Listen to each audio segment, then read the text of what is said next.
ẹ wo gbogbo tẹ́ ẹ̀ ṣe yẹn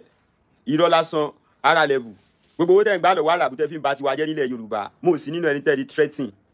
gbogbo a máa sue fún defamation of character mi ò pààyàn mi ò rẹ̀ dùn fàdíyà tó bá sùn mí fún defamation of character a máa jọ pàdé ní kóòtù ni olóṣì lẹ́lẹ́ alẹ́ mọ́ akadipu Ọlọ́run ní bayọ̀ yín jẹ́ mo rí pósì ẹnìkan ló sẹ́ndì ẹ̀ sí mi ló yẹ kí n sọ̀rọ̀ lórí ẹ̀ àràbù òde wá jẹ ọba nílẹ̀ bàbá tẹ́mi wà ẹ fẹ́ ṣòfò ni kí ló kára pẹ̀lú gbogbo orí burúkú eléyìí ṣé fẹ́ mọ threatening mi ni ṣé kò wá síbi súwèé tẹ́lẹ̀ fi fa àwọn èèyàn wọnú ẹ̀sìn yẹn ni kí ló dé tó yá pé dandan by fire by force ẹ gbọ́dọ̀ pè yẹn wọnú ẹ̀sìn àwọn àfáà táwa mọ̀ tó ṣe dáadáa náà ayé wọn ṣe bẹ́yìn ṣe ṣe yẹn náà ẹ̀yin náà ṣe gbogbo tẹ́ ń ṣe nítorí tẹ́lọ́run torí bẹ́ẹ̀ ń gbowó látòkè ìní nǹkan tẹ́ ń ṣe ọba ayé náà ọba olórí burúkú ó ní pé àwọn kan dọ̀bà lẹ́fù ẹlẹ́bọ àwọn ẹlẹ́bọ yẹn náà ló tún lọ sóde wọn ọba ń lọ sóde ẹlẹ́bọ àwọn tó mọ̀ pé ẹlẹ́bọ ni ó dẹ̀ ń lọ sóde wọn dẹ̀ ń bá wọn ṣe ṣé wọn náà kì í ṣe ẹlẹ́bọ bẹ́ẹ̀ ẹ fẹ́ ṣòfò ni ṣé bí wà ní tẹ́lẹ̀ threatening ni ẹ má ṣe báyẹn bó ń fọ́ fún gbogbo orú nǹkan báyìí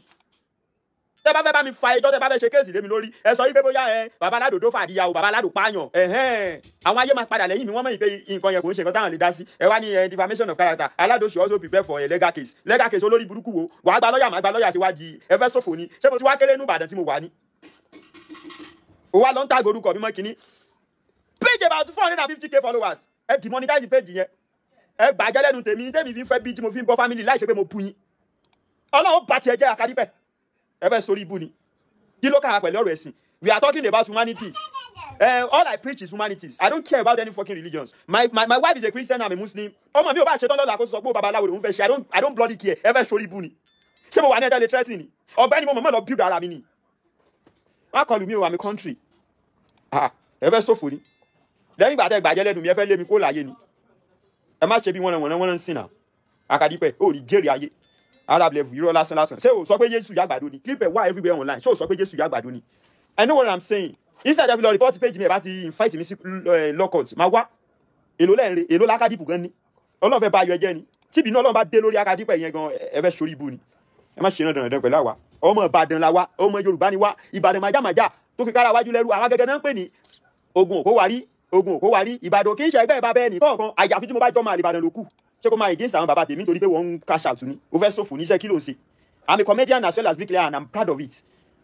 ẹ má ṣe náà dandan mo fi mo mọ lọ mo mọ tí mo ṣe tí mo bá wá àtàkì nípa ẹni Jésù ìyá àgbàdo the clip is everywhere ṣé ẹ sọ ni ẹ fẹ́ sórí ibú ni ẹ má ṣe náà dandan pẹ̀lú àwàjọ.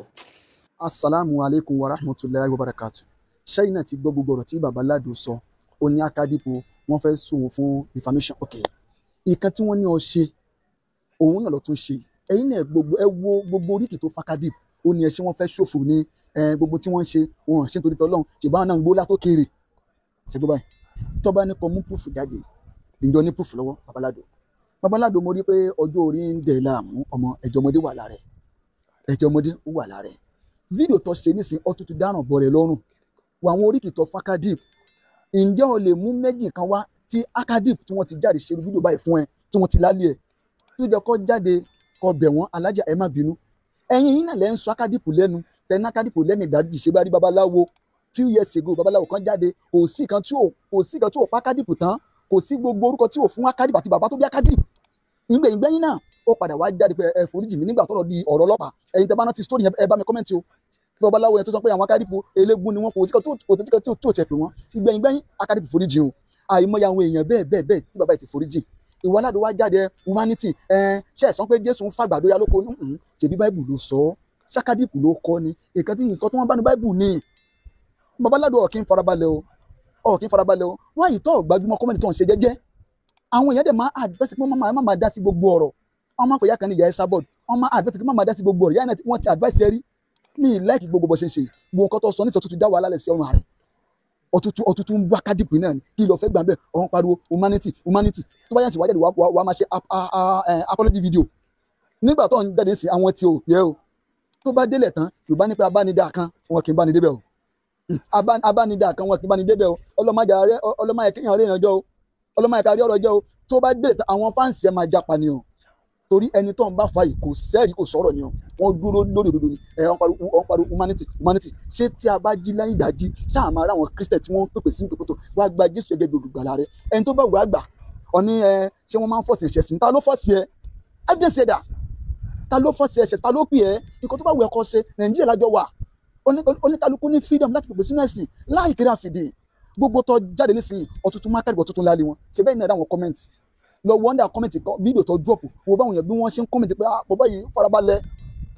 ọ̀rẹ́ ní fún ẹ ní ìmọ̀ràn ọ̀dẹ̀ níbi ẹjọ́ wọn fún ẹ ní advice má rí rẹ tán má wùwà gbéraga má wùwà àìtúnà pé bóyá ìwọ ọlọmọ ju wọn kéré you are too small gbogbo ọjọ́ ní tí 40 ọ̀dàgbà yẹn 30 plus yẹn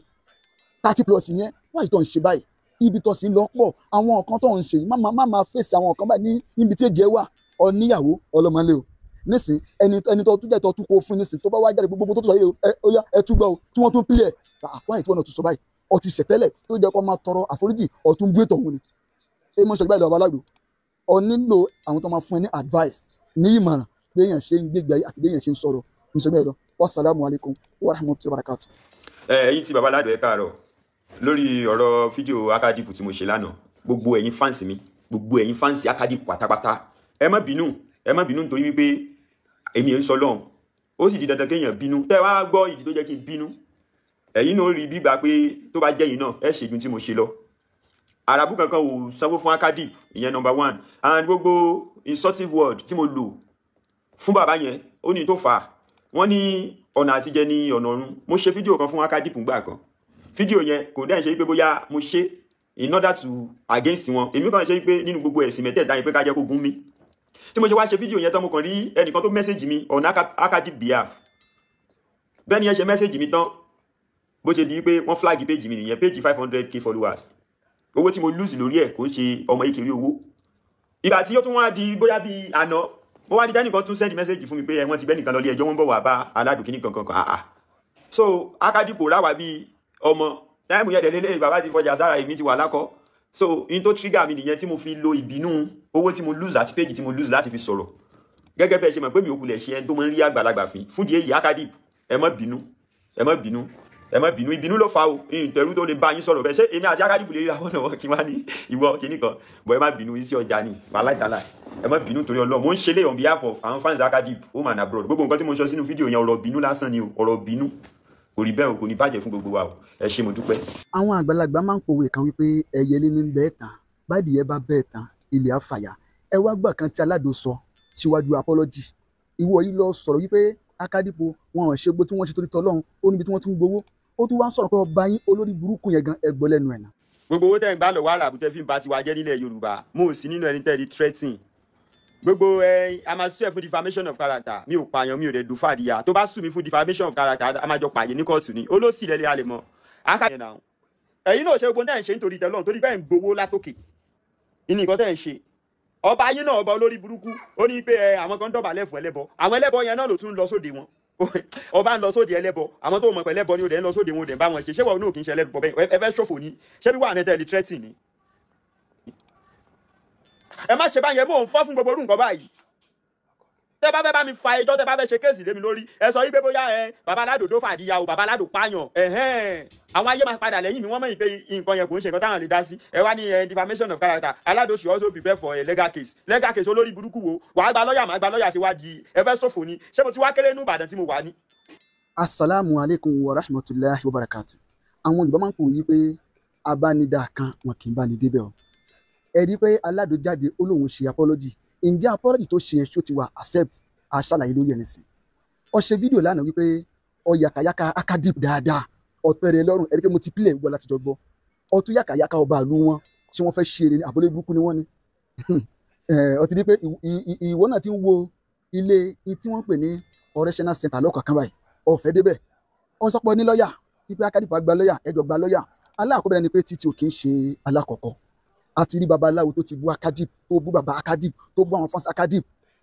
ìgbẹ̀yìngbẹ̀yìn babaláwo yẹn padà ṣe apology video akadip foríjì o adẹ̀tírí mùsùlùmí gan tó bú akadip tó yẹ̀yẹ́ akadip tó bú ìran akadip tó bú gbogbo ẹbí akadip ìgbẹ̀yìngbẹ̀yìn akadip foríjì àìmọye àwọn èèyàn bẹ́ẹ̀ ṣe é rí tá a bá máa lòfin nílùú wa ìlú wa yìí kò ní bẹ́tà tó nísìn ọlọ́ọ̀ṣẹ́ akadip ọní ọ̀ṣẹ́ apology video wípé fídíò tó ṣe lánàá wípé wọ́n gbọ́jà sọrí pé ọgbẹ́ ọjà yẹn gan tó fi ń sọ̀sọ̀kúsọ sáwọn èèyàn láwùjọ ìjọba gbọ́dọ̀ ṣèwádìí ọjà tó gbé babaládò mo sọ pé ẹyẹlé ní bẹ́ẹ̀ tán bádìí ẹ bá bẹ́ẹ̀ tán débi tó kó tán dé ilẹ̀ àfàyà ọ̀nà ọ̀ṣà apology video tó ṣe tó fi tàbùkù bá kádìpọ̀ tí ìdí tiẹ̀ ẹ wo ẹgbẹ́ mi dáadáa ẹ ti pé kíní yẹn ń roll ẹ wo fídíò tó ṣe ní àná nìyẹn o ẹ wo èyí tó ti wo 8,000 viewers plus àwọn yẹn dẹ̀ ṣe ń wò lọ ọlọ́run wá mọ àwọn yẹn tí wọ́n ti lọ ká fọ́nrán yìí láti lè fi bá Kádìpù jà lẹ́ẹ̀lẹ́dẹ́gbẹ́ tó bá ń ṣe lẹ́ṣọ̀ ẹ̀ kò fọ́ọ̀sì èyí láti wá ṣẹ́sìn àwọn kírísítẹ̀nì pè yẹn sínú ẹ̀sìn wọn àyèmọ́yọ́ ọmọ mùsùlùmí tó ń di kírísítẹ̀n àyèmọ́yọ́ ọmọ yìí mọ́mọ́gán tó ń di kírísítẹ̀n ṣé àwọ̀ àmà wò wọ́n ràn kí wọ́n máa kọ́ wa lọ́mọ lọ àwa aríyàn tó wá ń pèpè sínú Islam bìlí kí mọ̀tá ń pè ní wisdom ọ̀ lè rí Kádìpù kí wọ́n máa ṣe lẹ́ṣọ̀ kọ́ máa gbọ́ òun yẹn láíláí ọ̀ lè rí mú jáde nǹkan tí wọ́n bá nu bíbélì ni wọ́n kà bíbélì dẹ̀ oríṣiríṣi ẹ̀sìn òfajà tàbá wọ mọ́tò wọ́n á dìde gba Jésù gẹ́gẹ́ bí olúwa rẹ àtolùgbàlà rẹ tó bá wù mí màá gbà bí wù mí mo nígbà aládùn kí wà ní pírọ́blẹ̀mù tiẹ̀ torí pé ó fẹ́ tajà ọ̀hún wá viewers ó sọ pé wọ́n ti ó dà pé wọ́n flash àkáǹtì ẹ̀ kan ó lọ kí ló kan Kádìpù pẹ̀lú àkáǹtì ẹ̀ ìwọ àti máa yìí gan Kádìpù gan ẹ̀ ríra rí so apology tó ṣe yìí má jẹ́ kí n tẹ̀ apology yìí o kò tí wà accepted kọ́ lè lọ múra lọ́ọ̀yà àtọ́sọ́pọ̀ níyẹn wípé nígbà tó dòdì fàyà nígbà tó pààyàn ẹni bá dòdì fàyà tó pààyàn làwọn fàyà tó pé eléyìí tó ṣe yìí ó apàdà lẹ́yìn ẹ̀ ó máa yẹ nísìnyí pé kì í ṣe tó bá dòdì fàyà nìkan ló dáràn má jẹ́ kí n tẹ̀ bàbá aládùn apology tó ṣe yìí o kò tí ì ní àlàáfíà torí táwọn yẹn bá máa sọ ní Kádìpù yẹn ó burú kò lẹ́mìí dáríjì ẹ bẹ̀rù Ọlọ́run náà ẹ jẹ́ ká máa fèrè ká máa fi ṣú ara wa wò èèyàn mélòó ní Kádìpù bà lórúkọ jẹ́ ẹ wọ aládùn nísìnyí ẹ wo bó ṣe kàn máa ìlàbùkù tó yẹ kó rí bẹ́ẹ̀ wọ́n ní pé nǹkan tó ṣe ò dá ọtún wá rìpítì ẹ̀ ìwà tó pé ọjà tí wọ́n gbé ọjà yẹn wà wá púfù lábẹ́ òfin ó ṣe jẹ́ nìyẹn. gbogbo tẹ́ ẹ̀ wò lọ́wọ́ mi ajẹ́bí idán tẹ́ bá gbọ́ ajẹ́bí idán tó kọ̀ fáàbù tó mú yẹ́sì yẹ́sì.